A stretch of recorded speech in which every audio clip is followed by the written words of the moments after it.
The National Weather Service in Wilmington has issued a tornado warning for southwestern Robeson County in southeastern North Carolina, central Dillon County in northeastern South Carolina, until 4:45 p.m. Eastern Daylight Time. At 3:58 p.m. Eastern Daylight Time, another severe thunderstorm capable of producing a tornado was located near Kemper, or 7 miles southeast of Dillon, moving north at 20 miles per hour.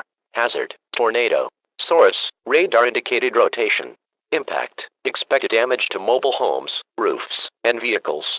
Locations impacted include Pembroke, Roland, Reman, Hammer, south of the border, Purvis and Elred. This includes the following highways: Interstate 74 between mile markers 202 and 203, and between mile markers 197 and 195, and near mile marker 200. Interstate 95 in South Carolina between mile markers 197 and 198. Interstate 95 in North Carolina between mile markers 1 and 6. Take cover now.